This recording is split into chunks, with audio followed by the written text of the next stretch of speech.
Iran ও যুক্তরাষ্ট্রের মধ্যকার সাম্প্রতিক যুদ্ধ থেকে শিক্ষা নিয়ে নিজেদের সমরাস্ত্র আধুনিকায়নে ব্যাপক মনোযোগী হয়েছে উত্তর কোরিয়া। গত টানা ৩ দিন ধরে পিয়ংইয়ং একের পর এক উন্নত প্রযুক্তির অস্ত্রের পরীক্ষা চালিয়ে বিশ্বজুড়ে নতুন করে সামরিক সক্ষমতার জানান দিচ্ছে। বিশ্লেষকদের মতে উত্তর কোরিয়া এই ধারাবাহিক পরীক্ষার মাধ্যমে মূলত তাদের প্রতিপক্ষ দেশগুলোকে বিশেষ সতর্কতা প্রদান করছে। এই পরিস্থিতির কারণে কোরীয় উপদ্বীপে নতুন করে উত্তেজনা বৃদ্ধি পাওয়ার পাশাপাশি দুই দেশের মধ্যে দীর্ঘদিন ধরে বন্ধ থাকা সংলাপ পুনরায় চালুর সম্ভাবনা আরও ক্ষীণ হয়ে পড়েছে বলে পর্যবেক্ষকরা ধারণা করছেন।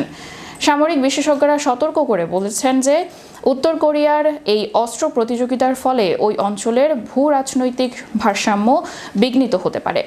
একদিকে যখন মধ্যপ্রাচ্যে যুদ্ধবিরতি নিয়ে আলোচনা চলছে, তখন পূর্ব এশিয়ায় উত্তর কোরিয়ার এই সামরিক আস্ফালন বিশ্ব নেতাদের নতুন করে ভাবিয়ে তুলছে।